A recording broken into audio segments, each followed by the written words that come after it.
Good morning. Thank you, Dean Johnson, for those kind words. And thank you, Northwestern class of 2025, for inviting me here today.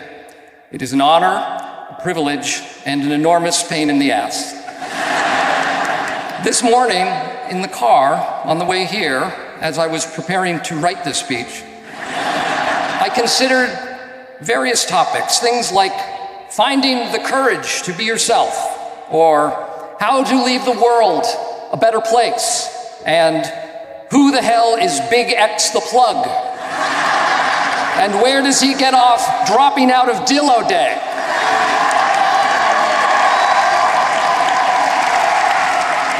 But does it really matter what I talk about this morning? Because as we all know, most commencement addresses are soon forgotten. As Abraham Lincoln said in his Gettysburg Address, "You will little note nor long remember what I say here." And yes, Lincoln was right. No one remembers the Gettysburg Address.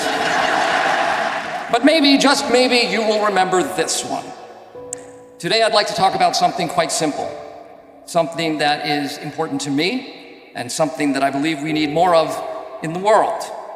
My topic this morning is kindness. So please just shut up and listen. In the early 1800s, an Illinois farmer named Ezekiel Davis lent his milking cow to his neighbor Jedediah Ashcroft so that Jedediah's family could have milk to drink. Unfortunately, this was before pasteurization, and the family fell ill and died. This is a terribly sad story about human kindness. Unfortunately, it's not true. I invented it for dramatic effect. The point is this: I don't know what I'm talking about. Anything that I say here today is very likely conjecture, falsehoods, or simply made up. I did not attend Northwestern. I am not that smart nor gifted in any way. I am not an academic. My grasp of human knowledge is weak at best, and I don't talk good. But even with all of these intellectual setbacks, I understand the importance of kindness. I am kind, or at least that seems to be a common misconception about me.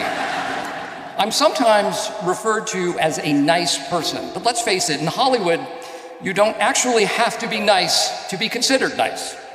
In clinical terms, I'm pretty nice. I am generally pleasant, and I try not to be mean.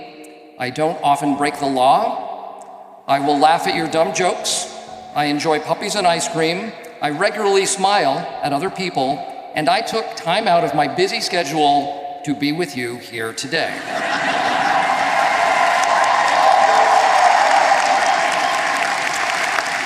These are all indications that I am pretty nice, or nice enough. I embody a baseline human decency, which I believe should not be celebrated, but expected. Everyone should be, at very least, pretty nice. Here are a few tips to being pretty nice and or kind. Nothing off the charts, no Nobel prizes, no sainthoods, but good, solid human behavior. Donate your time or money to a worthy cause. That's an excellent starting point. People helping people, no brainer. Return your shopping cart in the parking lot. Someone's got to do it, why not you? Better yet, return yours, and also return a stray cart that you didn't even use. That extra effort is next level pretty kindness. An act like this will not only help others, but it will fill your heart and spread great joy throughout the parking lot. Humanity's parking lot. And remember to wash your hands, because some gross person probably touched that cart before you. Here's another example. Once at a McDonald's drive-thru, I pulled up to the takeout window and I said, "You see that car behind me? I want you to tell those folks to have a great day." And then I drove off, imagining the joy that I had just left behind. I would have loved to have seen their faces. This is called paying it forward. You can also be kind to yourself. Splurge on a fun trip, a dinner out, or a new item of clothing. Pamper yourself. This is called paying it backward. Remember, the kindness isn't a weakness. It is a very potent strength. Many famous, powerful people are also extremely kind. People like And then my point is this. It's no more difficult to be mean. Correction. My point is this. It's no more difficult to be kind than it is to be mean. Actually, I do know a famous, powerful person who is kind. A dear friend of mine and a Northwestern alum, Stephen Colbert. Stephen is a brilliant, wonderful person, talented, generous, better than I am in almost every way. If he were here today, he'd probably be giving a better speech. He's an innovator, an icon, a family man, and a friend. He is so wonderful, in fact, that he makes me feel terrible about myself, and I hate him very, very much. Which brings me to my next topic, envy. Envy is an enemy of kindness. Envy comes from ignorance and lack of belief in your own gifts. And frankly, what are you envious of? A facade that another human being, say Stephen Colbert, creates for themselves. Turn your jealousy into admiration and use it to fuel your ambition in a positive way. In all honesty, I am not jealous of Stephen Colbert. He is, in fact, a dear friend. And for a shell of a man, he is a great guy. Another stumbling block to kindness is the act of holding a grudge. We've all done it, and it's an easy trap to fall into. 18 years ago, I attended the Academy Awards for the first time. As I walked down the red carpet, I was nervous and anxious, and I felt terribly out of place. And then I stepped on the dress of a very famous actress, stopping her in her tracks. She turned around and was so mean to me that I held a grudge against her for 17 years. Just the mention of her name put me in a bad mood. Then, a year ago, we ran into each other again. And you know what? I was right the first time. She is horrible. So, I guess what I'm saying is that in 99% of cases, grudge holding is completely a waste of time, but the other 1% can be extremely satisfying and perfectly valid. And now, as is the tradition at Northwestern commencement, I'd like to ask you to all please rise if you are able. Please stand if you can.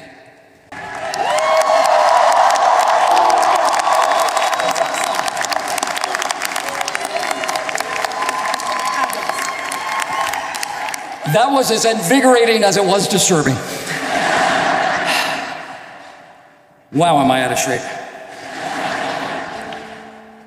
I will forever, I'm so out of breath right now. You guys can keep dancing. I will ever be connected to Northwestern. Wow, I am not kidding, I'm gonna pass out.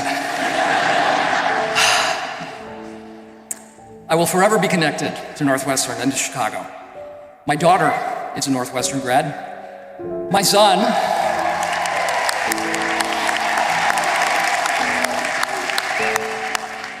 will graduate next year.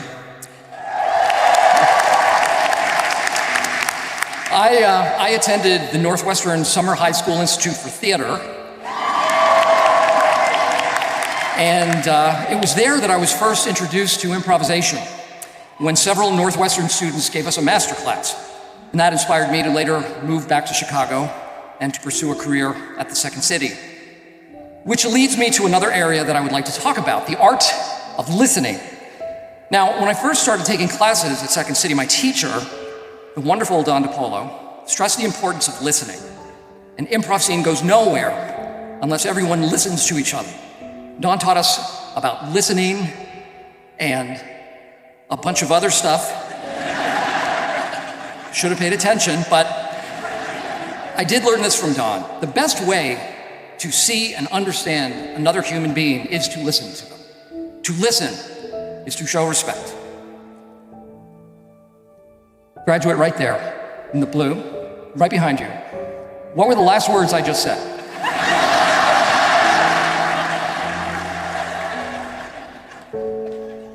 That's right, to listen is to show respect. I can see that this speech is already paying huge dividends. Let's talk briefly about respect. Respect can be an elusive concept. Some say, you must earn my respect. How about this? Instead of requiring people to earn your respect, start out by respecting them. Fight against the natural inclination to be cynical. Assume they are good people. I try to do this with Stephen Colbert and it doesn't work. This morning, I've given you quite a bit to think about, but at the same time, I have said almost nothing of value. To recap, kindness, simple concept, probably something you already know. Envy, human emotion, we all feel it. Some people are just better at hiding it than others. Listening, I know you are all trying so hard to listen to me right now, but I get it, you've had a busy week, probably didn't go to sleep last night. You are here in person, but not in spirit, I understand. And finally, respect. As Abraham Lincoln once said, R-E-S-P-C-T. Find out what it means to me. R-E-S-P-E-C-T, take care, TCB. To conclude, I'd like to leave you with a few random thoughts. The word nonplussed might not mean what you think it means. Look it up. Sending someone a handwritten note will shock and confuse them, but they will love it. Hold the door for people regardless of gender, age, or political affiliation. Be wary of those who use ChatGPT for personal emails. Never pick your nose in your car at a stoplight. Someone is watching you and it's grossing them out. Keep in touch with friends that you've made here. Time goes by quickly. And as is evidenced from before, just dance sometimes. And finally, happy Father's Day to all the fathers out there.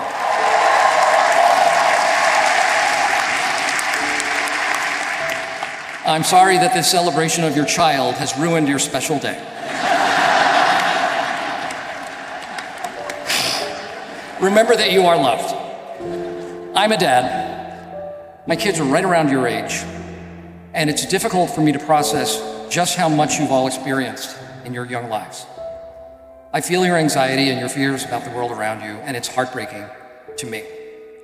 You have already had to overcome a lifetime's worth of turmoil and uncertainty, and it doesn't seem fair. My wife and I do what we can to help our children through these troubling times, and I'd like to give you the same advice that we give to them. Remember the little things, like being kind, and that you're not alone. Take care of one another. Remember to laugh when you have the opportunity, and to cry when necessary. And keep in mind that as badly as you feel about the state of the world, your parents probably feel worse. Use that. Take advantage of that. Now is the perfect time to exploit your parents' guilt and to emotionally blackmail them. They might even let you live in the basement for an extra 6 months. Thank you and congratulations, Northwestern Class 2025.